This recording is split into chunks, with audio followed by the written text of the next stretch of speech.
আমি আপনাদের কিছু কথা মনে করাই দিই, মানুষটাকে জান্নাতে কাজ করবে।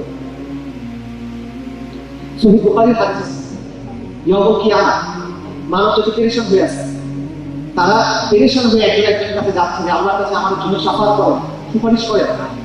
মানুষ প্রথমে যাবে আদম আলাইহিস সালামের কাছে, গিয়ে বলবে যে আপনি তো মানে মানুষ যদি প্রথম, আমরা সবাই আপনার সন্তান, আপনি আল্লাহর কাছে সুপারিশ করেন, আল্লাহ আমাদেরকে আমরা যেন আপনার সুপারিশ করেন। আদম আলাইহিস সালাম বলবেন, আমি আজকে আমার নিজের ব্যাপারে কৃতজ্ঞ, ইয়া নাফসি ইয়া নাফসি।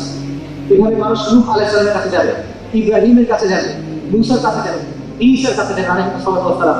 সবাই একই কথা বলবে, আজকে আমি আমার ব্যাপারে কৃতজ্ঞ, ইয়া নাফসি ইয়া নাফসি। তোমরা মুহাম্মাদের কাছে যাও সাল্লাল্লাহু আলাইহি ওয়াসাল্লাম। রাসূলুল্লাহ সাল্লাল্লাহু আলাইহি ওয়াসাল্লাম বলছেন যে আমি সেই ব্যক্তির রাষ্ট্র পরিচয় গ্রহণ করা হবে। মানুষ যখন রাসূলুল্লাহ সাল্লাল্লাহু আলাইহি ওয়াসাল্লামের কাছে আসবে, সে বলবে যে আপনি রাহমাতুল লিল আলামিন, আপনি আল্লাহর হাবিব, আপনি সুপারিশ করেন। রাসূলুল্লাহ সাল্লাল্লাহু আলাইহি ওয়াসাল্লাম তখন সিজদায় করবেন, তিনি আল্লাহর প্রশংসা করবেন এমন ভাবে যেভাবে আগে প্রশংসা করা হয় না। তারপর তাকে বলা হবে, আল্লাহ বলবে আপনি মাথা তুলেন, আপনি বলেন শোনা হবে, আপনি চান দেওয়া হবে। তখন রাসূলুল্লাহ সুপারিশ করবেন, কি সুপারিশ করবেন? উম্মতি উম্মতি। ইয়াউমুল কিয়ামাত দিন যেদিন কেউ সবাই নাফসি নাফসি করতেছে, ইয়া নাফসি করতেছে, মুহাম্মদ রাসূলুল্লাহ আপনার জন্য শুধু কথা বলবেন, সুপারিশ করবেন, উম্মতি উম্মতি বলবেন। ইবনে হিব্বানের হাদিস আছে, আয়েশা রাদিয়াল্লাহু আনহা বলতেছেন যে একদিন আমি রাসূলুল্লাহ সাল্লাল্লাহু আলাইহি ওয়াসাল্লামকে দেখলাম, উনি খুব খুশি, ওনার মনটা খুব ভালো। তখন আমি বললাম, ইয়া রাসূলুল্লাহ, আমার জন্য আল্লাহর কাছে দোয়া করুন, আল্লাহ যেন আমাকে মাফ করুন। রাসূলুল্লাহ দোয়া করলেন, আল্লাহ আয়েশার গুনাহ ক্ষমা করে দেন, আয়েশাকে মাফ করে দেন, তার অতীত ভবিষ্যতের গুনাহ ভুল তার প্রকাশ্য গোপন ভুল। এটা শুনে মা আয়েশা খুব খুশি হয়েছেন, অনেক হাসতেছেন। তখন রাসূলুল্লাহ বলছেন যে আয়েশা তুমি খুশি হয়েছেন? বলছেন যে আপনি এই দোয়া করছেন, আমি খুশি কিন্তু হবে না। রাসূলুল্লাহ বলতেছেন এটা উম্মতের জন্য আমার দোয়া, প্রতি সালাতে এটা উম্মতের জন্য রাসূলুল্লাহ সাল্লাল্লাহু আলাইহি ওয়াসাল্লামের দোয়া। মুসলিম শরীফের হাদিস আছে, রাসূলুল্লাহ রাতে সালাত আদায় করতেছেন, হাত ধরে দোয়া করতেছেন, কান্না করতেছেন, উম্মতি। আল্লাহ রাসূল জিবরিলকে বলছেন আলাইহিস সালাম, মুহাম্মদের কাছে যাও, তাকে জিজ্ঞেস করো কান্না করতেছে, যদিও আল্লাহ জানেন। জিবরিল আলাইহিস সালাম এসে রাসূলকে জিজ্ঞেস করতেছেন, ইয়া মুহাম্মদ, আপনি কেন কান্না করতেছেন?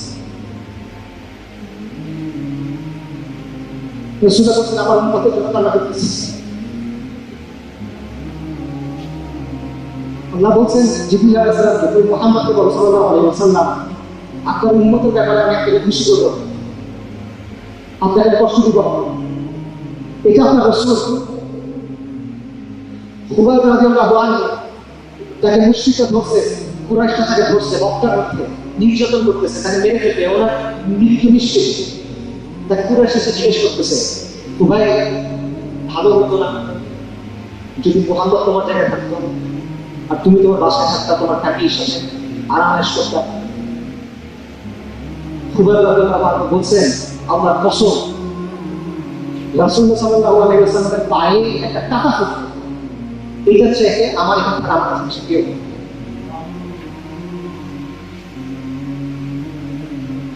রাসূলুল্লাহ সাল্লাল্লাহু আলাইহি ওয়াসাল্লামের গায়ে একটা টাকা ফুটতো, এটা চাই না। এইভাবে সাহাবায়ে কেরাম নবী সাল্লাল্লাহু আলাইহি ওয়াসাল্লামকে ভালোবাসেন, আমরা ওনার জন্য ভালোবাসা প্রতিযোগিতা করবো না। আরেকটা হাদিস শুনুন, মুসনাদ আহমদের আছে, হাদিসে বক্তব্য এটা, রাসূলুল্লাহ সাল্লাল্লাহু আলাইহি ওয়াসাল্লাম বলতেছেন যে আমার ইচ্ছা হয় আমি আমার ভাইদের সাথে সাক্ষাৎ করব। সাহাবীরা বলতেছেন, আমরা আপনার ভাই না, আমরা কি আপনার ভাই নই? রাসূলুল্লাহ বলছেন, তোমরা আমার সাহাবী, আমার ভাই হলো তারা যারা আপনি দেখেন।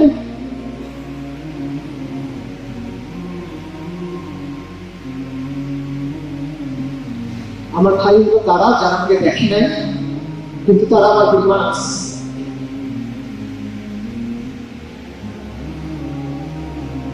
আমরা রাসূলুল্লাহ সাল্লাল্লাহু আলাইহি ওয়াসাল্লামকে দেখি নাই, আমরা নবী সাল্লাল্লাহু আলাইহি ওয়াসাল্লামের সাথে লড়াই করার সুযোগ পাই নাই, আমরা তার মুখ থেকে কোরআন শুনি নাই, আমরা তার পিছনে সালাত আদায় করতে পারি না।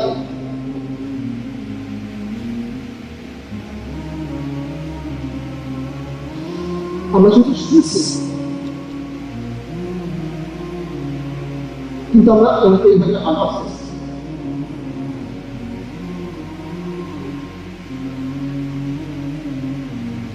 আমরা তো আজকে বুক পেতে যাচ্ছি যে কি হলো হাউজের সাথে আমরা দেখা হবে। আমরা তো আসলে খুব ভুলে আছি, যখন কবরে আমাকে জিজ্ঞেস করবে তোমার নবীকে, আমি বলবো মুহাম্মদ সাল্লাল্লাহু আলাইহি ওয়াসাল্লাম। আমি তো আশায় খুব বসে আছি যে জান্নাতে আমরা রাসূলুল্লাহ সাল্লাল্লাহু আলাইহি ওয়াসাল্লাম।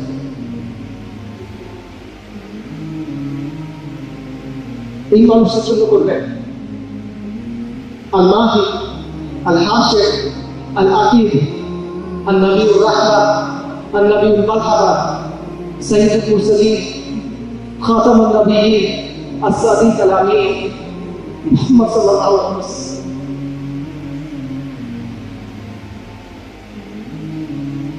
আপনি তার জন্য করবেন না, এই দুনিয়ার এত কষ্ট আপনি তার জন্য করবেন না। আল্লাহ কসম, আমরা যদি নিরাপদে থাকি আর নবী সাল্লাল্লাহু আলাইহি ওয়াসাল্লামের পায়ে একটা কাঁটা ফোটার মতো একটা জিনিস হয়, আমাদের ওজনটা কি? সাহাব ইবনে রবি রাদিয়াল্লাহু আনহু কথাটা দিয়ে শেষ করে আল্লাহ যেন আমাদেরকে তার মতো করতে দেয়। সাহাব ইবনে রবি কি বলছেন? মৃতদের যখন পড়ে আছেন, শরীরে 70টা বেশি আঘাতের চিহ্ন, মৃত্যু সন্নিকটে মারা যাবে, তাকে জিজ্ঞেস করা হয়েছে রাসূল আমাকে পাঠাইছেন, আপনার ব্যাপারে জিজ্ঞেস করছেন আপনার কেমন লাগতেছে? তখন বলছেন রাসূলকে আমার সালাম দিবেন, আমি জান্নাতের খুশবু পাচ্ছি। আর আমার বন্ধুকে বলবেন, আমার ভাইদেরকে বলবেন, আনসারদেরকে বলবেন যে তোমরা বেঁচে আসো আর নবী সাল্লাল্লাহু আলাইহি ওয়াসাল্লামের ক্ষতি হয়েছে, তোমরা বেঁচে আসো, তোমার চোখে পলক পড়তেছে আর রাসূলের আক্রমণ হচ্ছে। এটা যদি হয় আল্লাহ ইসরাফিলের সাথে তোমাদের খোঁজ নেবে।